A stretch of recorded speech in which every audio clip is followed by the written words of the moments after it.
uh-oh.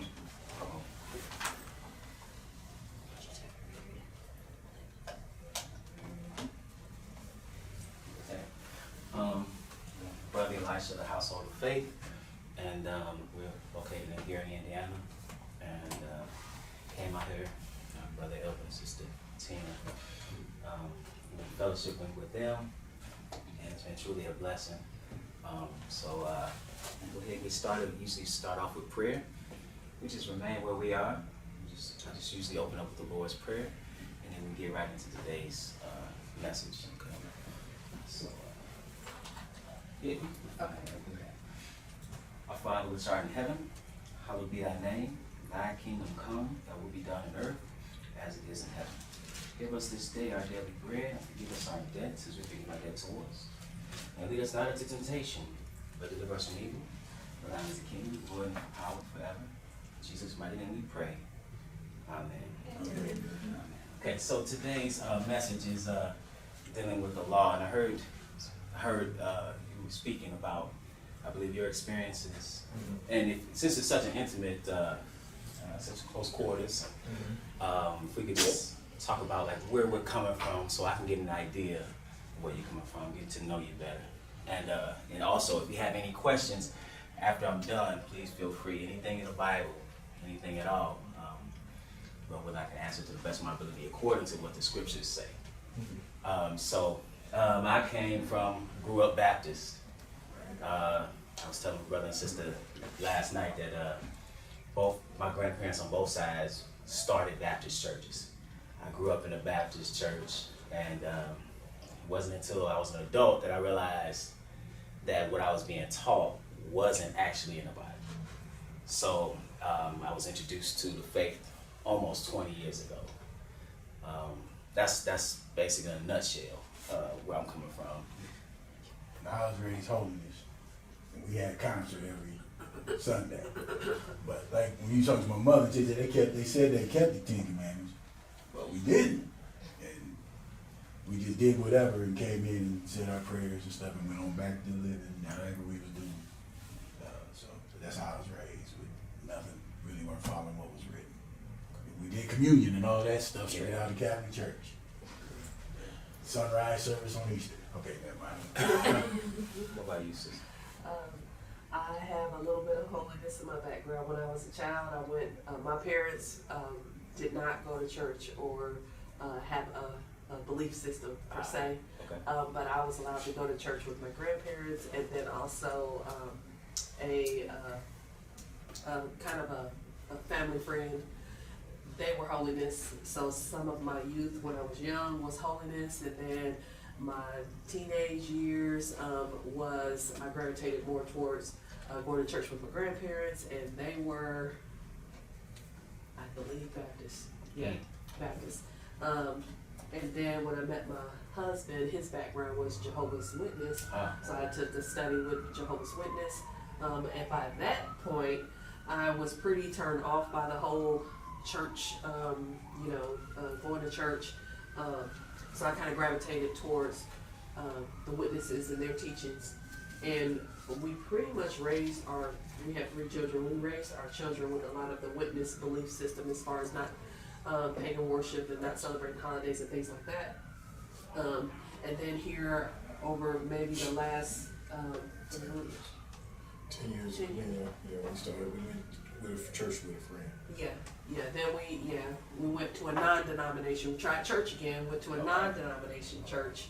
But there again, the teaching, because even with all of my rearing and coming up, I did not really learn a lot out of the book. Yes. And even the most I really learned was with the witnesses, as far as any actual biblical stories or any teachings that were supposed to be biblical based was with the witnesses.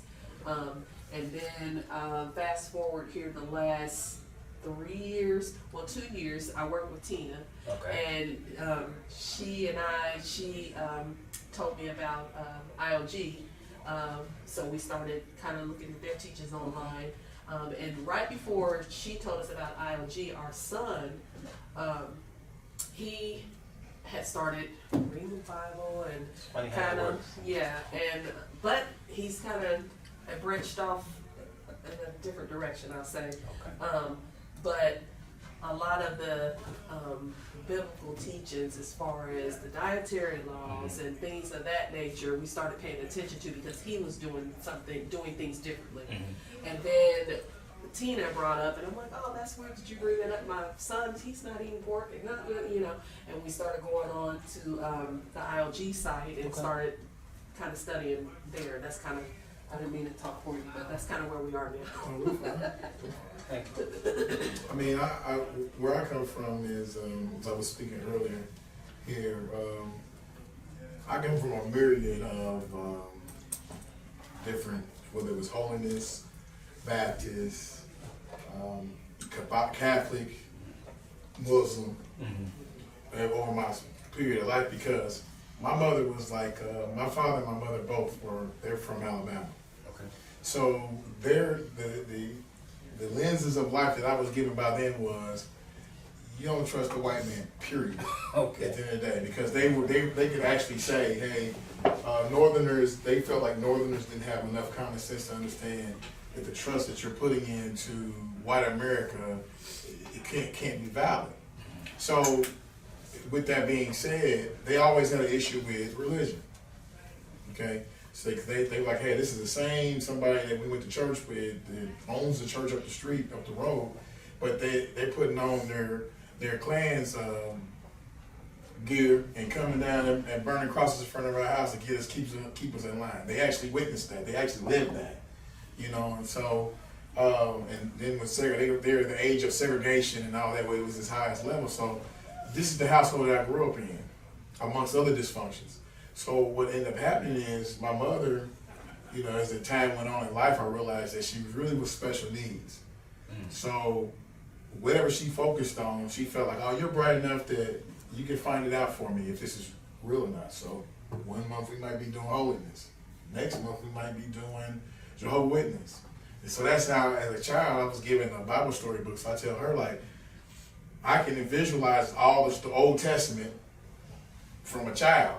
So by the time I was 12, now I said, I'm gonna make a choice. I'm gonna go ahead and go with the Jehovah's Witness because I'm dealing with an elderly sister that's, you know, I ain't with nothing but, they was 60 or 65 or older for about 3 or 4 years. So I'm getting all this Bible knowledge, but I always kept bumping my head with it because when it came time to deal with the men of the congregation, it's like, well, you know, if a circuit overseer comes, which would normally be a white man, now I'm the orphan of the congregation, so now they want to embrace me because my parents don't come. But I'm saying, oh, that's phony though, because now he's got to come in and do this and another. So fast forward, I'm thinking, well, I'm going to at least get a wife out of the deal. That didn't work out. So once that happened, I met my wife, and it's like, okay, this is this versus this, and I'm just like, okay, it's about having a good heart, and I'm like everybody else. I'm just gonna live what my religion is gonna be conducive to how I feel, and not the truth. So I start seeing the basis of that, and over the years, I meet friends and try to treat people the right way, this and the other. Just couldn't do the church thing because I learned a lot of things about the different. They all came back to the same thing. No information. I'm reading one thing and you're telling me another. So that's pretty much the gist of it. And like she said, fast forward, we had a good family friend. He's a pastor, and he just was hitting me across the head for years with non-denominations. So I said, okay, I'm gonna try it out. He baptized myself and my children. She had already been baptized from her previous church, but he had a problem with that. I'm like, hey, she's already been baptized. So based upon the format and what my understanding is, why is it such a big deal that you have to re-baptize her or whatever? So, and I know he was an ego and the whole nine. I said that kind of a lot of times go hand in hand in the world of Christendom, as far as the egos and stuff like that. So I'm like, okay, but they made some changes in the neighborhood, some other changes, and they brought a gentleman from, it's Grace Brethren. I don't know if you're familiar with Grace Brethren, but Grace Brethren is an organization. So I said, what's the difference between a denomination and a non-denominational organization? It's the same thing. So they brought the man in, and of course, it was a test to me because he was a white man. And I'm like, I don't have any issues with that. It doesn't make me any difference based upon I had an understanding of the word. But then it came down to things such as tithing and your financials, and you're not really a member because you haven't. So they came in, it was like we're doing a certain type of music, which I'm not big on that. either way it goes, but they changed everything. He said, hey, you guys are not conducting it in a grace brethren way. So now members are just disappearing. Because now the pastor was doing it obviously in the way they didn't want it to be done, and now some order has to be corrected. So my son at the time is now, he's studying Hebrew and all this other stuff. Gotcha. So that's how we ended up with, okay, we were at a point where we wasn't eating pork and all that stuff. Then we got back to doing it. So I just started really digging more, and then she met Tina, and that's when we started. I said, okay, I'm gonna start, because what's so funny about this is we had, in our search of looking online, we ran across, you have a book as well, don't you? 5. Yeah, book. Well, see, I'm a paper recycler, and I deal in books. So I get your book. I run across your book all the time. Don't you like? Hey, that's the man on that book that you have. I said, oh, okay. So it's funny that we're here now in the room with you. It's funny how things work. Yeah, how it works. Yeah. So we started. I bought the book. Yeah, right. Yeah. So okay, sorry. Okay. But anyways, over a period of time, a lot of the materials I do get. This is what happened. So, and I was like, wow, when we were coming here, I was telling her last night, I was looking at it, I'm like, oh, it's funny that, you know, we ended up doing a lot of research and study with IOG, and we went to go visit them like, what, last month or so. Oh, okay. Finally, we got to go You check went them. to Chicago? Went to Chicago. Ah, okay. Well, Riverdale. Yeah, Riverdale. Yeah, Riverdale, right. Yeah, Riverdale. Yeah, and so that's, I don't want to keep on being No, long, but yeah, yeah, I I just asked wanted, questions to find out. but I just thought it was funny that, you know, that we're here now, and it's like, oh yeah, it's the same gentleman because my son, I think he followed for a while your teachings and whatnot, and then he ended up with I don't know if you're familiar with Lamahayu, Israel. I'd have to look them up. Yeah, I had to look them up too, but Are they located here or? no, they're in I think it's in Maryland. Yeah. Okay. I think they're in Baltimore area or something like that. I think he was ex-military or whatever, but they're I follow some of his teachings or what. Not follow. I watched some of his videos. Let's put it that way. Okay. Yeah. You know, Israel God is, you know, Brother Boyd, he's done so much, you know, as far as being truly a blessing. And his work in spreading the gospel. So that's a great brother. Yeah, great he brother. is. He is. Thank you. Sister, Well, I'm their kid. She was bedside Baptist, to be honest with you. What's that? She was bedside Baptist. We didn't go to church. Ah, okay. Well, we did at first, like when I was little, when Grandpa was preaching. That's true.